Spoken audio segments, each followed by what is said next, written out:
welcome to yet another edition of E Expressions with the New Indian Express. I have with me two very erudite gentlemen, long relationships with the US. Mr. Salman Rashid was Minister of External Affairs between 2012 and 2014, and those were the Obama-Biden years. And I believe he also did meet Vice President Biden when he visited India in 2013, if I'm not mistaken. And we have Jay Panda, National Vice President and spokesperson of the BJP, who for 15 years was the head of the Indo-US Forum of Parliamentarians, the chairman. So he has had very close interactions with politicians from across the spectrum in the US, and in fact has also met Vice President Biden. And he studied in America as well at the Michigan Technology University. So thank you both of you for joining me. I have with me Mr. Chawla, whom both of you know very well, the editorial director of the New Indian Express. So I'd like to start with Mr. Khurshid right away. What was your experience of Vice President Biden? Mr. Khurshid, what was your experience of Vice President Biden? Well, I must say that Vice President Biden was an interesting person, but in the presence of President Obama, you don't really notice anyone. President Obama's presence is so awe-inspiring, but he gave an impression that he was a kind of old-time American politician, comfortable, comforting, full of anecdotes, interesting, and good company. But as I said, it would have been wonderful if we had him on our own.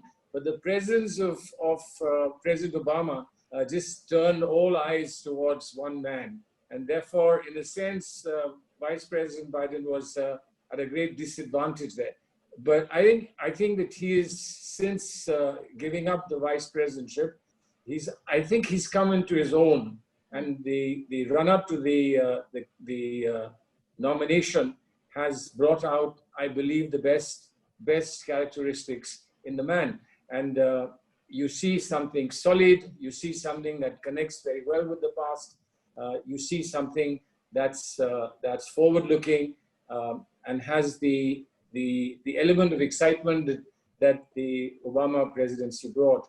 So I think it's like reliving that experience, of course, with someone who's much older. Right.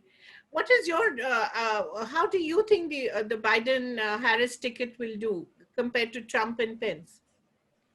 Well, more than thinking of what it will do, there is a hope of what it will do. Yeah. A hope that it will get elected, and I think that's something that a whole lot of Indians would want to see happen. Not necessarily because of how things have turned out in the last 4 years for the United States within the country and how they've turned out for us, because in a sense, many of the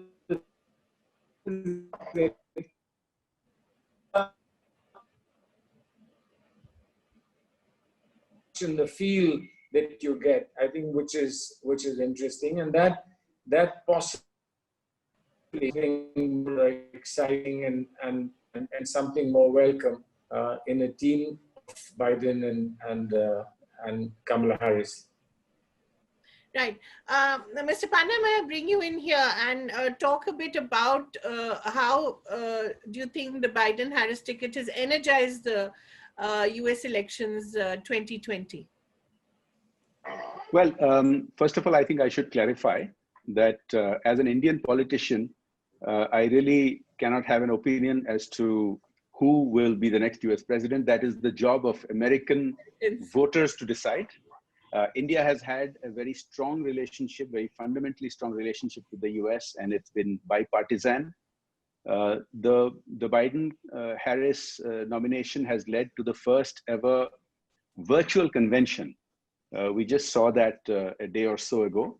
And of course, it was a very different experience than what normally conventions are, which are very raucous and large gatherings in physical proximity. Now, as far as how this will do, I think for a while it had become obvious that he would pick Senator Harris because he had committed himself to picking a woman and later on a woman of color, I think. And Senator Harris was one of the most prominent of such names. So in a sense, it was sort of expected. On the other hand, the other side of the President Trump and Vice President Pence are also known commodities, having been in office for more than 3 years. It's going to go down to the last few weeks and the last few days. If you remember, 4 years ago, most of the opinion polls got it wrong in America. Now that was a bit unusual because in the US, traditionally opinion polls have had a much better degree of accuracy. So I would not get swayed by what the opinion polls are showing today. There's still some months to go for the election, and they have shown some up and down swing the last few months, if you notice. So I would wait and watch and see what the impact is over the next few weeks. What was your experience of Vice President Biden? I've met him a couple of times, including when he was senator, not vice president. And I had the pleasure of having a small breakfast with just 5 or 6 people with him. And I agree with Salman that he is a classical, old-fashioned American politician. You know, he's been around for many, many terms in the Senate for many decades. And so, as politicians sometimes do, in off-the-record conversations, they can be quite, shall we say, candid. So he is, in fact, Vice President Biden has a record of sometimes being a bit too candid on air also.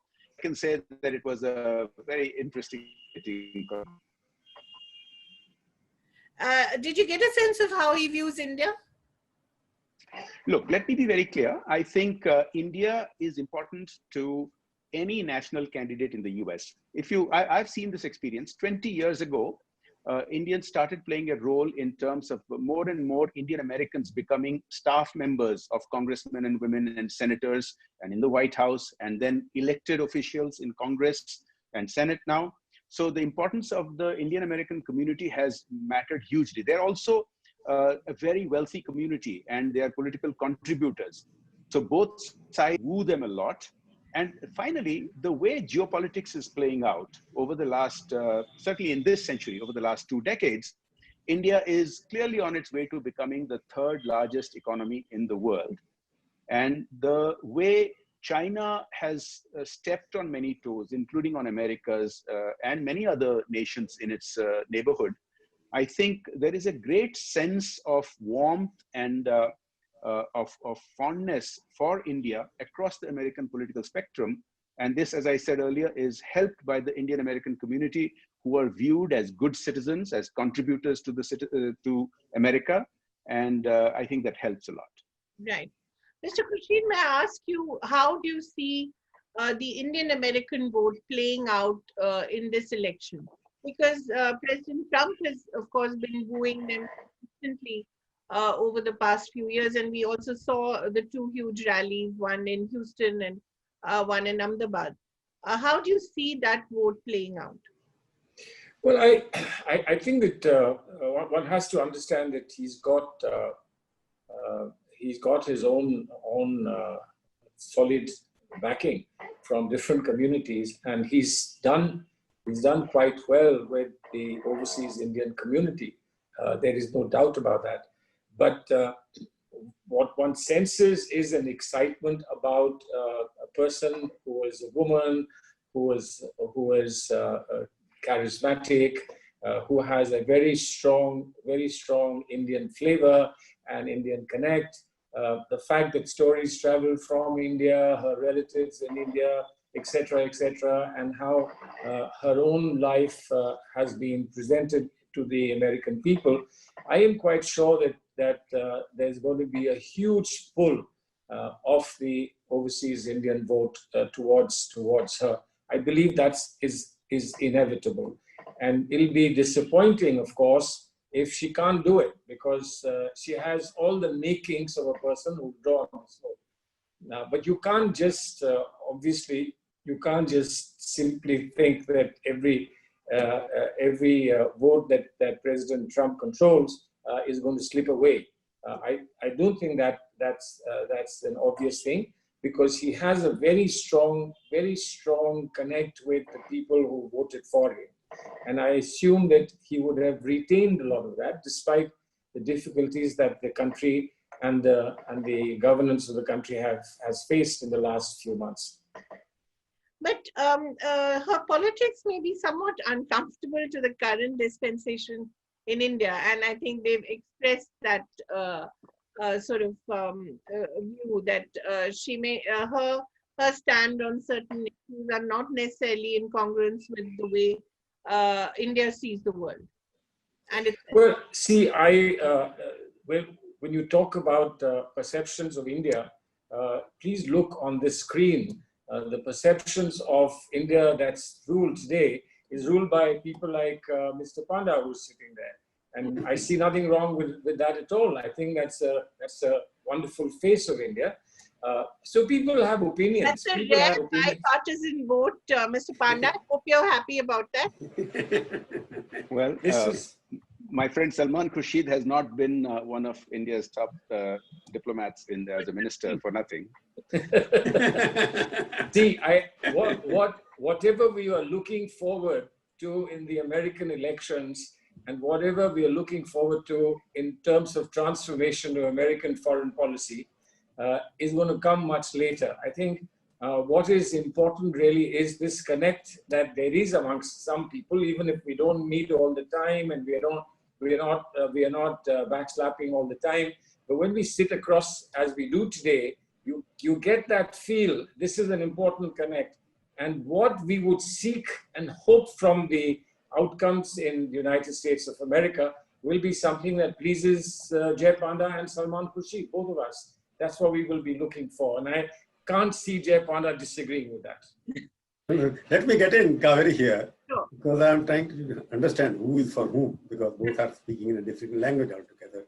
Though Salman is quite frank that he's saying, okay, I hope he will win. But I can see something wrong, because Jay also was saying opinion polls don't matter. Obviously saying if opinion polls are predicting Biden's victory now, they may change little later, because last time it happened like this. He wishes, obviously, this is my interpretation, I may be wrong, that he would like Trump back in office. That is my interpretation. You can contradict me, but the way you put it, it's very clear. But what I'm talking about is really interesting. Both of you have to tell. It seems that elections being held in America in the name of an Indian American. Though I am looking at the various biodata which is presented, Indian American, she has been recovered an Indian identity now and recently. Earlier, she was known more as African Indian. Now I'm talking identity politics, which was known to us only in this part of India, has becoming more pronounced in America, where votes are being sought. And you are also talking about she would be able to help Biden to win rather than Biden. Biden, a normally presidential candidate like Obama, makes that roommate, that teammate to become the vice president. It is reverse is happening first time in American history that a woman is leading the presidential election. I'm asking both of you. Well, I think that this is you put your finger on something that is obviously very important.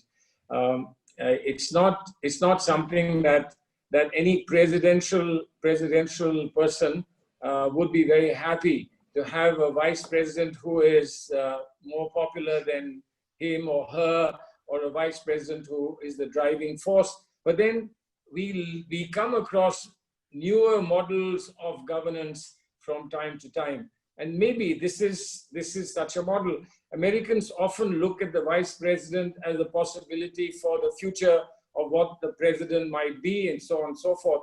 And yet there is always the presidential, vice presidential ticket is a very bonding thing. And if you see the speeches that have been made, it's seldom that you see politicians bond how beautifully these two have bonded. And therefore, I suppose one can wish them well. As Jay Panda said, it's their election, it's not our election. But we can certainly take a ringside seat and do some clapping and do some whistling from time to time, depending on what we think the outcome will bring for all of us. But the United States of America and the US and India's relationship is going to be of a very significant nature in the years to come. And therefore, who leads United States of America and their perception of both India and the world is going to be very important for us. And I dare say that it will be the same for them when we get to our elections. But our elections are usually a one-man election. They have a ticket election of two people. So that's the difference. No, Jay, I will ask you one question. Who would you like to see? Whether you would like to see Trump back in office or not?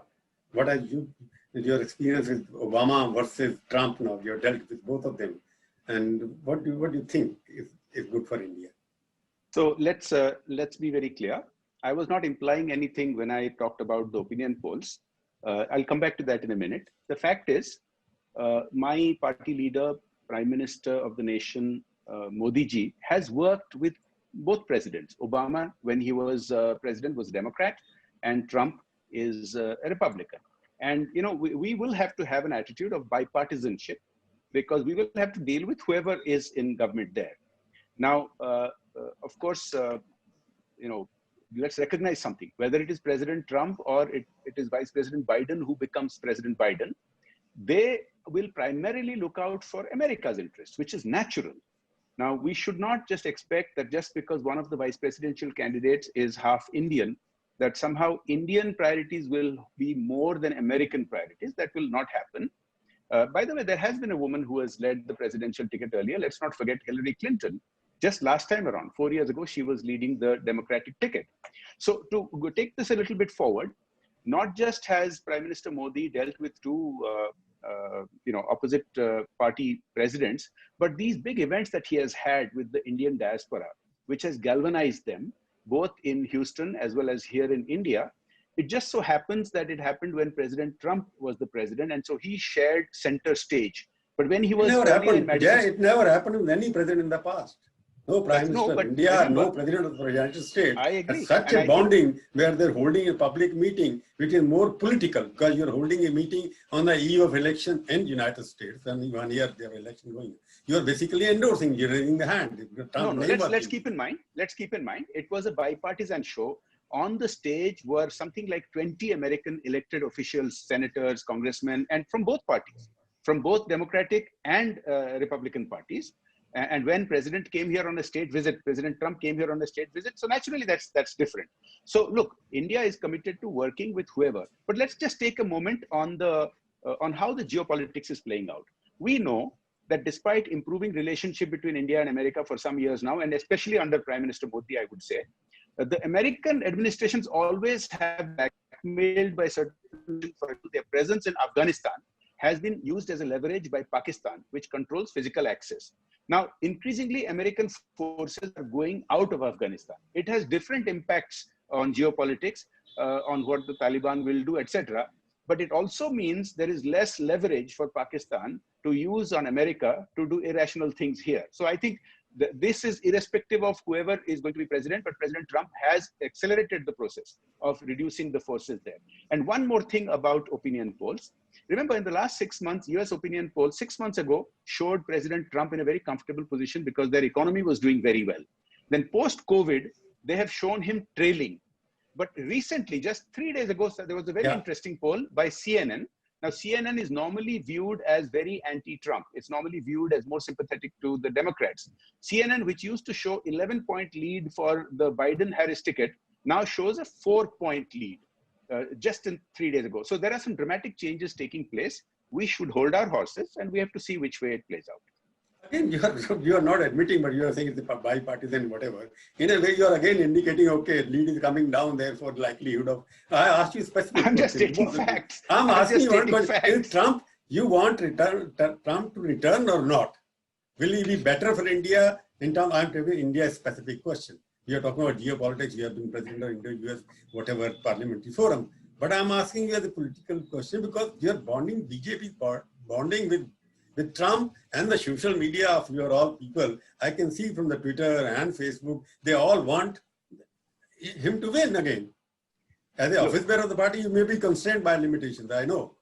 As not just an office bearer of my party, but any Indian public person, any Indian politician should not have a public view on this, because we have a bilateral relationship that, as I said, it is truly bipartisan. We, Modi ji had the same kind of bonding with President Obama. It was just not an election year. And so there were not these kind of events. Now that we are heading into elections, it seems that way. We will deal with whoever is in government there. As Salman was pointing out, that many people want to see Biden and Harris win. If you follow social media, you're right. Many Indians are saying that it should be Trump and that he's good for India. So Indian citizens are allowed to have their views. There's no problem there. But I'll ask a question. I'll stop you here. I'll ask a question, Salman. That is Kamala Harris' statement in the house there that tell Kashmiris that they are not alone. We are with them. How do you support that kind of ticket where they are talking openly supporting Kashmir and separatists, what you want to call them, or whatever you want to call them? You expect that, okay, they should win and they will be good. We've seen this kind of thing a lot in the past. People have to be more attentive to Indian interests, and when they get into office, by the exposure that they have and the extent of analysis that's provided before them, they moderate their views. I think that we can expect from her, as being part of the entire establishment, expect from her a great deal of understanding and a great deal of sensitivity towards the Indian position. But I think that when they go into battle in what is not our territory, which is American territory, both intellectually and physically, there are a lot of influences that work on them, and a lot of their own experience of growing up where they have grown up. All that matters. And she has a strong human rights position, and therefore she would have a constituency that she responds to. But I am quite confident, whoever it is, whichever American president it is or a vice president it is, that they will, even if they've had positions or perceptions that don't make us entirely comfortable, I think at the end of the day, I don't believe that there will be great divergence of views between what the Indian perception is and what their perception will be. I think those days are gone when Pakistan was hyphenated with us. Those days are gone. Those days are gone when somebody will have to choose between them and us, etc. I think it's America number one, but abroad it's India number one is the attitude it will be. And I hope to see that happen in either case, whatever the outcome of the government of the election is. But China is becoming more important now. No? Look at the position which Trump has taken against China, and Biden's background, if you look at what he has been talking about China, there is a contradiction. There is a conflicting view on China as well. So of course, the China thing is very important. I think any American politician has to understand, as most American experts often show that they don't understand, that China, we will deal on our terms. We will not deal with China in terms of what Americans want us to do. We will deal with China on our own terms, and that is very important for Americans to appreciate and understand. We can't just click our heels and follow them in the Indian Ocean and the Indo-Pacific, and as well by encircling China and so on. I believe our China policy has to be far more integrated, far more sophisticated, and far more intelligent than people want it to be. So I think on China, there is definitely scope for enormous amount of discussion with anybody on the US side. Prabhu, Yeah, please. Sorry. Now, I was going to say, you referred to Senator Harris's comments about Jammu and Kashmir, and of course, those will be of concern to any Indian administration, not just this dispensation as Kaveri was earlier mentioning, but I think she has also issued further comments and both Vice President Biden and she have also reiterated their commitment to the relationship, bilateral relationship with India. We should keep that in mind. And also, Senator Harris That's has shown election pragmatism. opportunism. Now, when the election comes, vote seeking, then you start taking your position. No, but you do it just two here, quick they do comments. there. That's You're right. Senator Harris has shown pragmatism on her views on other issues as well, on the US economy, on other issues. She has shown pragmatism compared to what she had said earlier. Only human rights also, what she was doing in California when people were being killed and they were in jail, minorities, she didn't fight as attorney general, she was not fighting their cases. Now she has become liberal and she's trying to take the votes of minority. So that's a domestic matter of the US. So what you are saying is that you are using as a justification that she has changed her view. Obviously, she wants Indian American votes. Therefore, she has to change the views, isn't it? So Indian American views with 1.2 million voters are not going to change the election in the US. They matter much more in terms of funds, donations, as well as the activity. I'll stop you. I'll stop you. Are you saying that the American politicians are looking for Indian money and not mind? No, the Indian vote as a percentage of votes of many communities in America are still relatively small at only about little over 1 million. But the Indian clout in terms of not just money, but in terms of political activism, in terms of having positions in the administration and in Senate, etc., is much more important. But one more quick thing about China. You are very right, Prabhu, because the way China, the attitudes towards China is shaping up. Now, our view about China is not that we have to ally with America to check it. We have to look out for our own interests. But the fact is, changing attitudes in America about China do help us. They do help India. And also, there is a movement of 4 or 5 important democracies working together in the Indo-Pacific. America, India, Australia, Japan, particularly doing naval exercises is a good thing for the world. How do you see the global politics of America changing if Biden and Harris come to power? Because under Trump, it's been disruptive rather than constructive. Whether it's Europe or whether it's Asia, it's been more personality driven rather than structural. How do you see that changing under Biden and Harris? Will it go back to the Obama years? Will it be more of the same? Shall I go first? Yes. Yeah, please do. Please do. All right. So I think, President Trump is a unique personality, but I think we should distinguish what he says, and he often says very interesting things on Twitter. But what he does is very important. Just last week, the deal between UAE and Israel is historic, and the strong actions he has taken against China. You must admit that this was being talked about in America over several administrations, but it must take a lot of guts to stand up to China, which owns $1 trillion of US Treasury bills, and to take these tough decisions, which we know from an Indian experience is that nobody was standing up to China. The way China is bullying Australia, the way it is bullying Japan and Vietnam, President Trump has stood up. Now, how a Biden administration or a potential Biden administration would deal with that, they have made a few comments. I think we need to hear more. Right. Mr. Khurshid, what do you see? How do you see the world changing and America's role in it changing? Should there be a Biden-Harris presidency? Well, I think it's inevitable, and they've indicated already that the American foreign policy will go through a fundamental modification.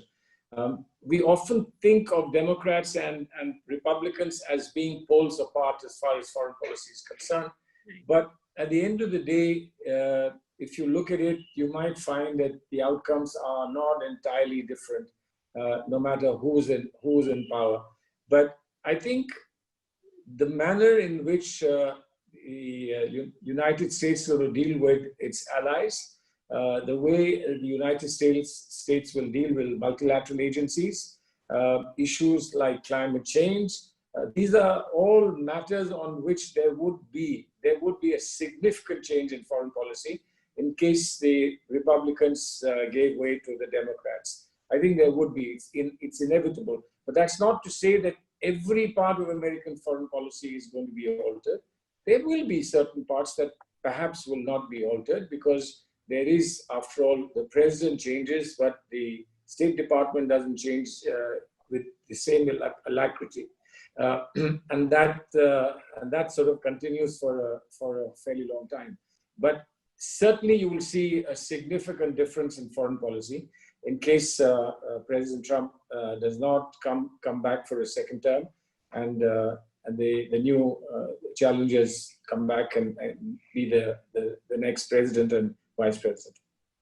Would you agree with Mr. Panda when he says that President Trump has actually indeed, stood up to China and done things that were very difficult in previous regimes, that were talked of and not done?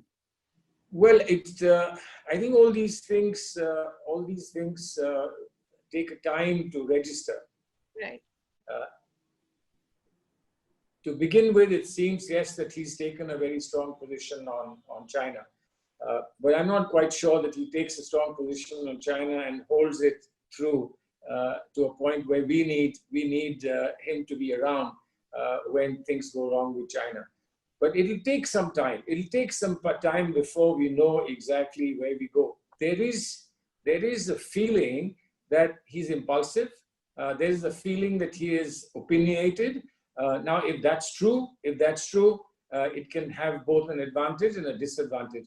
But to have a person that you can reason with, a person with whom you can have a conversation and who you can hope to convert to a point of view that he or she may not have started with, I think is an important thing for democracy. And if we see more of that in the United States of America, both inside the United States of America and indeed in the manner in which they deal with people and friends and allies and other people across the globe, that would be helpful. I think helpful for everyone who supports democracy. Let me ask both of you one simple question. Kaveri, let me ask, because we have little time left now. I will ask both of them one by one question. If this democratic ticket wins, what kind of changes do you expect vis-a-vis India in terms of economics and in terms of sociology, in terms of politics?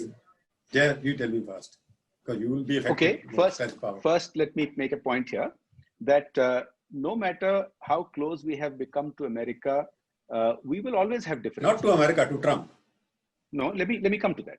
So we will always have differences. It's okay for friends to have differences, as long as we have a larger connectivity, fundamental shared values. That's the perception I'm saying. That's a no, but let me just say, we had differences with Obama administration. We also have some differences with the Trump administration. You know, trade issues are still being discussed, and we have synergies with both. So now, if there is a Biden presidency, and as Salman was saying, if there is a dramatic change in foreign policy, it would depend on which kind of dramatic change. So, for example, President Trump has taken a tough stand, not just on China, but also on the United Nations. And our experience with the United Nations is that it has become outdated. It does not give permanent representation to a country like India on the Security Council. It allows some permanent members of the Security Council to shield rogue nations and to shield terrorists from being designated. So we like the fact that an American administration is tough with the United Nations. So how would a potential President Biden deal with that will matter to us. Now, I can't imagine President Biden would want to undo the deal between UAE and Israel, which I think is a good thing for Middle East. I'm asking India, vis-a-vis India, Jay, I want to be very specific because we are talking as an Indian journalist. I want to know from you, what kind of changes do you think would happen or now not happen? So I don't want to speculate, because it depends on so many factors. We have had Democratic administrations with we have had a great meeting of minds. We have had Republican administrations with whom we have had a great meeting of minds, and there will always be some differences. So it depends. I don't think he's a very seasoned politician. If he were to become president, I don't think he would do drastic things to hurt the relationship with India because of the various reasons I have already given. But we'd have to see what the changes might be. Salman. Well, I think that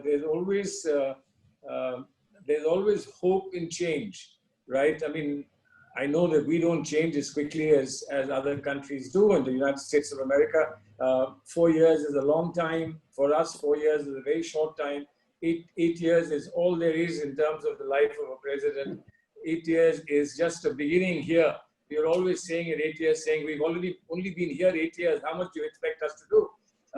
But the fact that there will be fundamental change in the manner in which the administration works, not just Mr. Trump and Mr. Biden, also Mr. Trump and the rest of the Republicans. There could have been another Republican president, and you would have had a different kind of governance model in the United States of America. So let us say that whatever things are, and we have reasons to be satisfied with many things that have happened. We have, as Jay said, we always will have some issues, even with the greatest of our friends, etc. And we've always had those as far as the United States is concerned. But if there is a change, maybe something new, something interesting, something more exciting will happen. So since it's not our government, there's a change. It doesn't really matter on the negative side.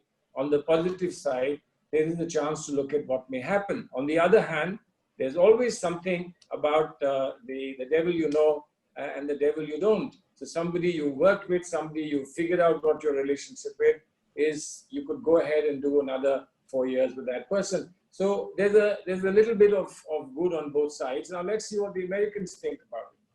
Well, I'm saying this because, Jay, for you, I'm just trying to figure out, because selection of Kamala Harris over Tulsi Gabbard, it's interesting because she was running mate. She almost got 2 nomination tickets also to the party convention.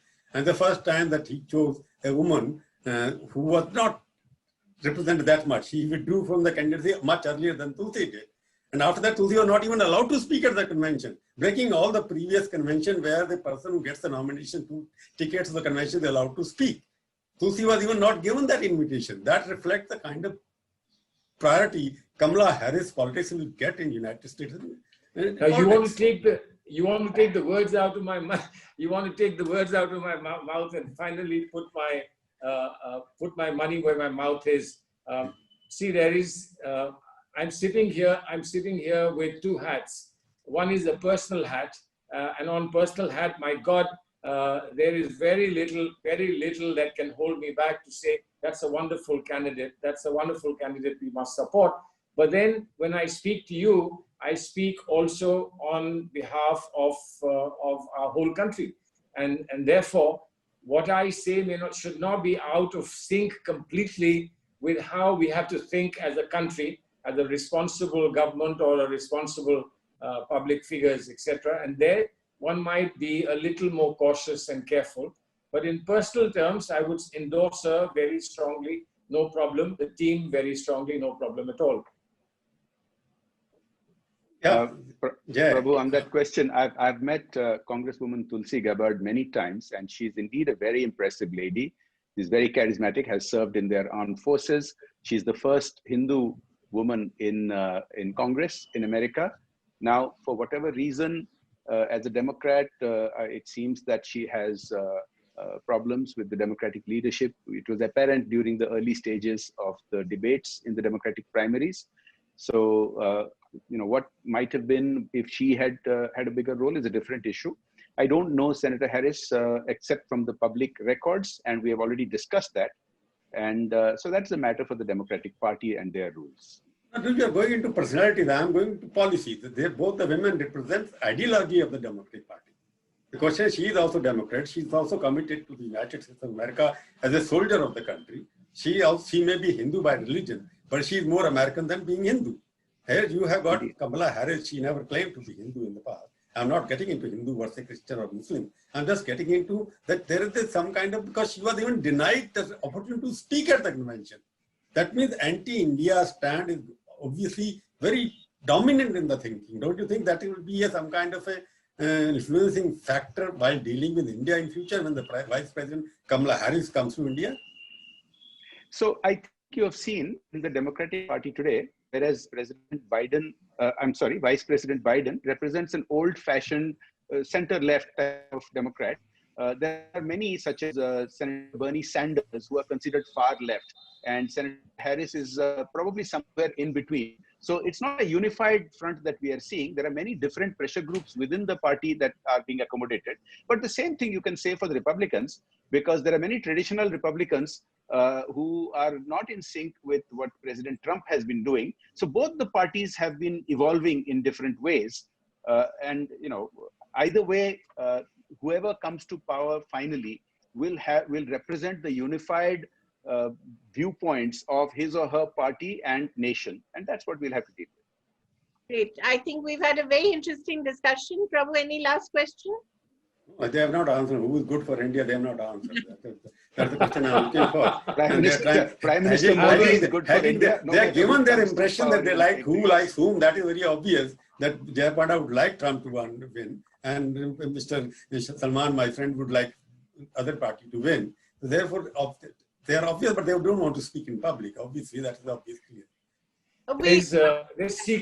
There is secret voting principles. So you can't disclose. But the question is, now the Democrat Party doesn't want secret voting. They want in email voting only. They don't want public.